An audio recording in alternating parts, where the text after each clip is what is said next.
একটি তিক্ত সত্য শুনতে চাইবে? একটি কঠিন বাস্তবতা বলবো তোমাকে। যদি তুমি মারা যাও, তাহলে তোমার আত্মীয় স্বজন, তোমার আপন মানুষগুলো সর্বপ্রথম এটাই জিজ্ঞাসা করবে যে টাইম কত হয়েছে। কারণ তোমার মৃত্যুর থেকে গুরুত্বপূর্ণ তাদের সময়। মনে মনে চাইবে যদি শেষ কার্যটা একটু দ্রুত সম্পন্ন হয়। তারা ভাববে তুমি এ পৃথিবী থেকে চলে গিয়েছো, এটা ন্যাচারাল বিষয়। মানুষ জন্ম নিলে মৃত্যুবরণ করবে, এটাই স্বাভাবিক। কিন্তু হ্যাঁ, তারা নিজের উপরে এটা প্রযোজ্য মনে করে না। যদি করত, তাহলে তোমার মৃত্যুর জন্য তাদের হাতে একটু তো সময় থাকত। দেখো, এটা তিক্ত হলেও বাস্তব, এটা সত্য। এই যে তোমার জীবনের থেকে প্রিয় বন্ধুগুলো, যাদেরকে ছাড়া তুমি এক মুহূর্ত থাকতে পারো না, সেই বন্ধুগুলো তোমাকে নিয়ে স্ট্যাটাস দেবে, তোমাকে নিয়ে স্টোরি লাগাবে, কিন্তু তারপর আবার তারা অন্য কোনো ভিড়ের অংশ হবে। হয়তোবা 2-1 সপ্তাহের জন্য তুমি তাদের অন্তরে থাকবে, দেন তারপর ভুলে যাবে। তাদেরও বন্ধু হবে, নতুন নতুন আরো সব বন্ধু জোগাড় হবে, আগের মতোই ভিড় একত্রিত হবে, কিন্তু সেই ভিড়ের মধ্যে তুমি থাকবে না। আমি জানি শুনতে খারাপ লাগছে, আমি জানি মানতে অসুবিধা হতে পারে, কিন্তু এটা তো অস্বীকার করা যাবে না। যাকে তুমি মন থেকে চাইতে, সে হয়তোবা অন্য কাউকে চাইতে শুরু করবে। যে বলতো তোমাকে ছাড়া বাঁচবে না, সেও তোমাকে ছাড়া বাঁচতে শুরু করবে।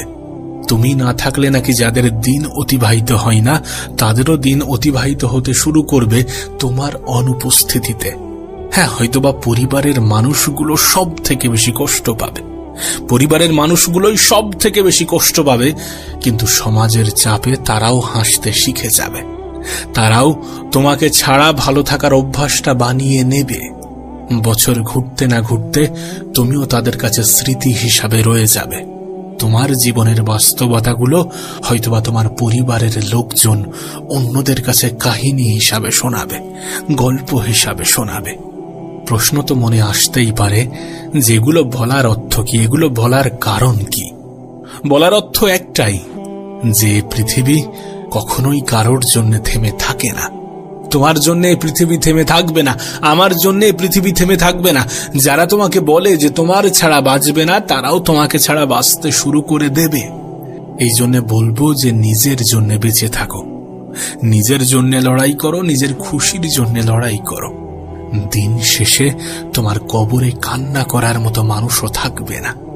আমরাও যদি একটু ভাবতে শুরু করি, দেখবো আমাদের জীবনের কিছু গুরুত্বপূর্ণ মানুষ, একটা সময় যারা আমাদের জীবনের সব থেকে গুরুত্বপূর্ণ ছিল, তারা হয়তোবা আজ পৃথিবীতে নেই।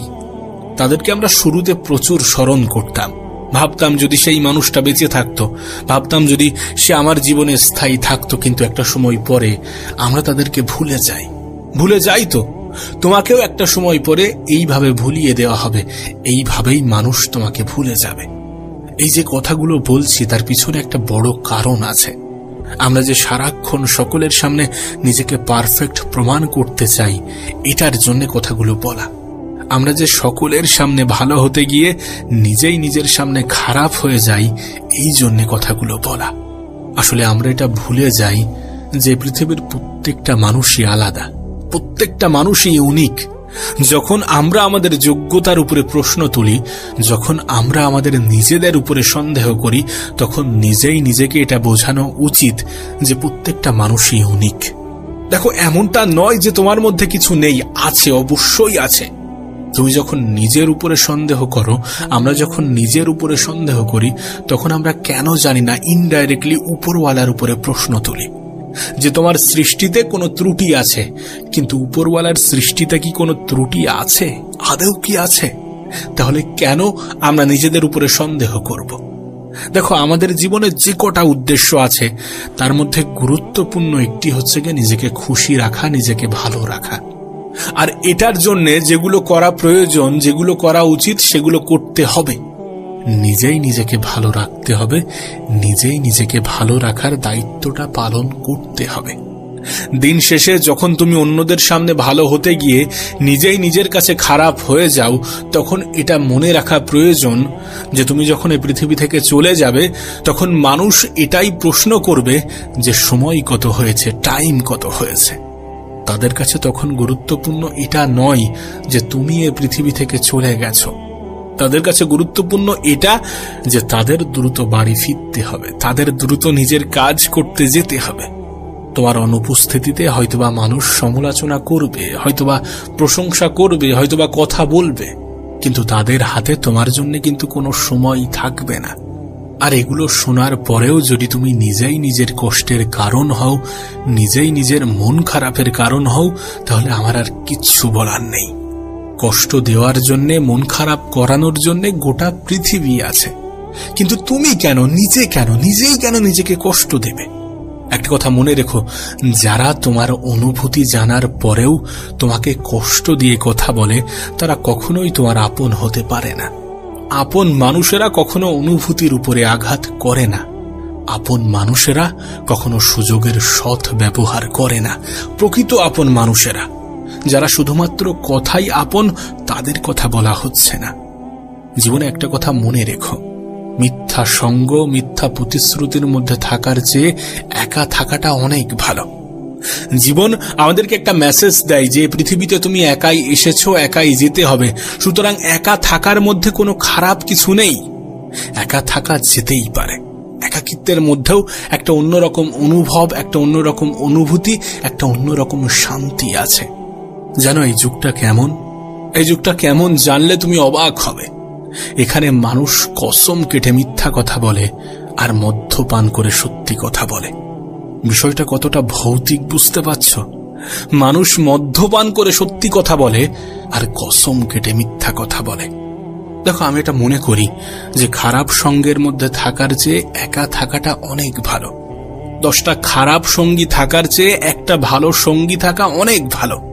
আমাদের পারিপার্শ্বিক পরিবেশ আমাদের জীবনের উপরে অনেক বেশি প্রভাব ফেলে।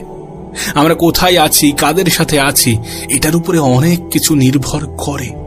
এই জন্য বলবো যে বন্ধু আছে ঠিক আছে, আত্মীয় স্বজন আছে ঠিক আছে, কাছের মানুষ কিছু আছে ঠিক আছে, কিন্তু সব থেকে বেশি আপন কে, এটাও মনে রাখাটা গুরুত্বপূর্ণ। নিজের সব থেকে বেশি কাছের কে, নিজের সব থেকে বেশি প্রিয় কে, এটাও মনে রাখাটা গুরুত্বপূর্ণ। আসলে আমাদের উপস্থিতি অনুপস্থিতিতে কাদের যায় আসে আর কাদের আসে না, এটাও মনে রাখাটা গুরুত্বপূর্ণ। দিন শেষে আমাদের সব থেকে বড় সঙ্গী কে, এটাও মনে রাখাটা গুরুত্বপূর্ণ। আর যখন তুমি এই প্রশ্নগুলো নিজেই নিজেকে করবে যে আমার সব থেকে বড় আপন কে, আমার সব থেকে কাছের কে, আমার সব থেকে প্রিয় কে, তখন তুমি উত্তর হিসাবে নিজের নামটাই পাবে।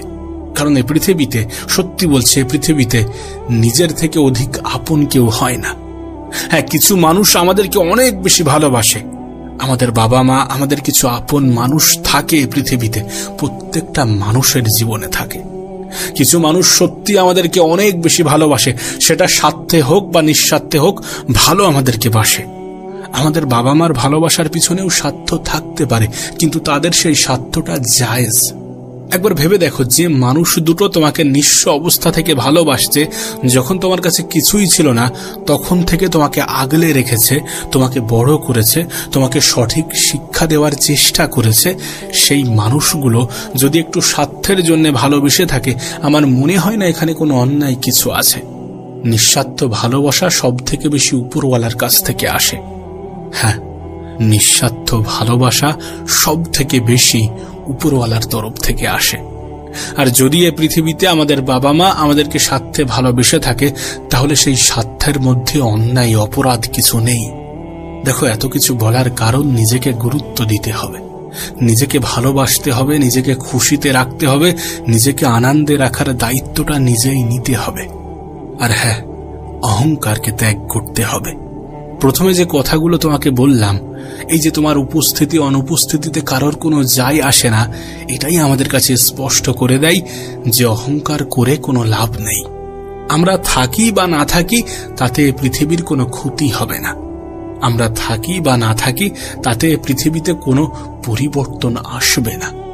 যারা আমাদের ছাড়া থাকতে পারত না, তারাও থাকতে শুরু করবে, তারাও থাকতে শিখে নেবে। যারা আমাদের ছাড়া কিছু ভাবতে পারত না, তারাও ভাবতে শুরু করবে। যারা আমাদেরকে আপন ভাবত, তাদের জীবনেও নতুন কিছু আপন মানুষ চলে আসবে। যারা আমাদেরকে ভোলার চেষ্টা করবে না, তারাও সমাজের চাপে ভুলতে বাধ্য হবে, তারাও সমাজের চাপে হাসতে বাধ্য হবে। দিন শেষে এ পৃথিবীর মতো করেই চলতে থাকবে। সুতরাং আমাদের অত বেশি অহংকার করে কোনো লাভ নেই। কিসের এত অহংকার করব?